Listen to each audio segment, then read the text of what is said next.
So Warner Brothers has lost big time, to the point that analysts say that they may be missing out on billions of dollars, and apparently part of that panic began with the Aquaman movie debut. That's right, their $700 million loss movie over movie, with the company continuing its downhill decline ever since it merged on the second day of the Johnny Depp versus Amber Heard trial. I mean, we're talking about declines of over 50% here and counting. I mean, this is really, really bad. I mean, we're talking about over 100% fall off for year over year. I mean, this is bad to the point that investors, they're being warned about this. We're talking about stock downgrades, which is big time. You and I, we're going to talk about that today too.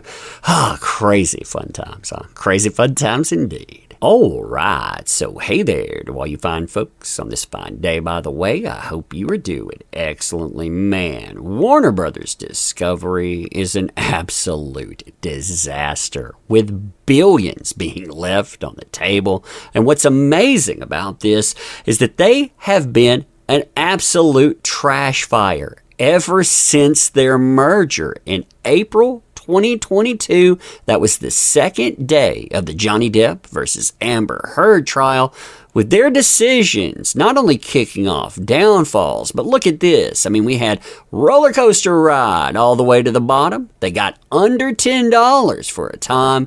Then they recovered a bit, only for their revenue to end up falling year over year and for them to lose their stockholders' money. I mean, this has triggered a new ratings low. I mean, listen to this stuff. It's crazy. So investors will be eagerly watching for the performance of Warner Brothers Discovery in its upcoming earnings disclosure. The company is predicted to post an EPS, that's earnings per share, of negative 6 cents, indicating a 114.29% decline compared to the equivalent quarter last year. At the same time, our most recent census estimates is projecting a revenue of $10.29 billion, reflecting a 6.52% fall from the equivalent quarter last year. Now, what's amazing about all of this panic is apparently it kicks off with none other than that Aquaman movie. You know, the movie we're told is some type of victory, despite again losing over $700 million from movie to movie. I mean, you have the stock start slipping when this movie debuts, because despite it beating out all of its competition, it was hollow. Headlines point out just how hollow that is. Now, this has led to a snowball effect of sorts, with Warner Brothers getting absolutely wrecked by the mainstream media, with them getting wrecked by analysts and more, with them talking about the billions of dollars they're either missing out on with streaming. You can see them talking about that here, saying that them deciding to keep everything in-house, that's costing them quite a bit of money. They should actually trade that off, but they won't make good decisions. Of course, they want to build up their streaming services instead of making that money that would help out their investors. Now, that's led to some very uncomfortable conversations for Warner Brothers about the failure of marquee titles, about the failure of franchises, and the failure of the DCEU, which they promised would be a license to print money. That hasn't, by the way. And guess what franchise is starting to come up in more and more conversations? Aquaman. And when you compare this year over year, talking about the first movie here to this newest outing, what you'll see is one franchise alone that has dipped significantly from being profitable to losing $700 million from movie to movie. And check out just how bad this is. And this is getting brought up, and it's getting brought up in places they can't control the conversation.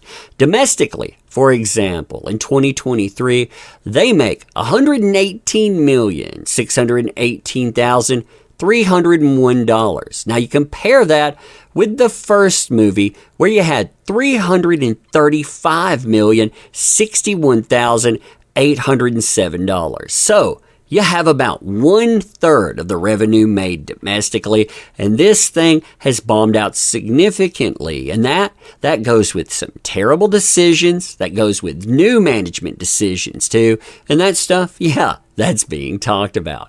More significantly is the international box office, which interestingly enough, they've been trying to hail as some type of success, saying, hey, look here, we've made $294,600,000.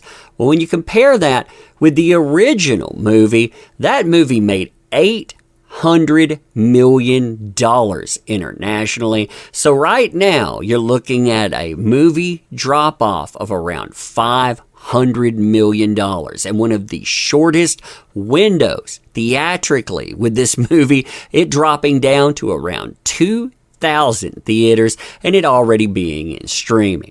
Now, when you look at the worldwide box office totals on this movie franchise went from $1.134 billion down to $413 million. And the performance day to day, it got even worse, with this movie only breaking $800,000 4 times in theaters. It had 4 days that it went over 800,000, 2 days it went over $10 million.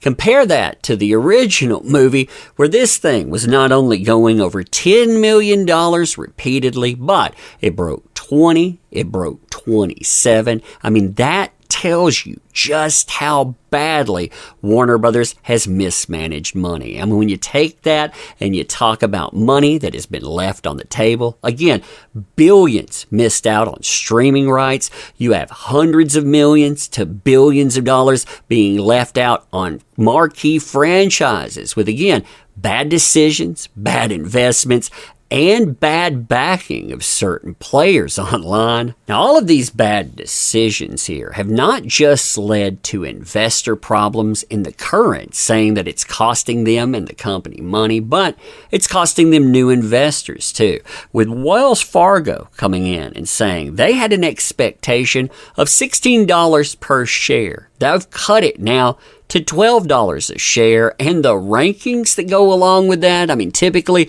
you're talking about a 1 to 5, from a strong buy to a strong sell. You have Warner Brothers Discovery sitting right in the middle. They're telling people essentially, you hold on to what you got, maybe you can make some money, but as far as people buying in, nah, not so much. And remember, they blamed all of this stuff on prior management before. Yeah, now these are their own problems. Who would have known, not listening to 5 million people on one product, that might cause problems? Who knew not doing what you should and trying to hype up dying service? Maybe that's a problem too.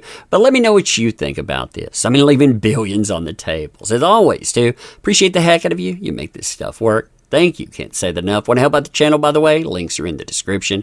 Thank you.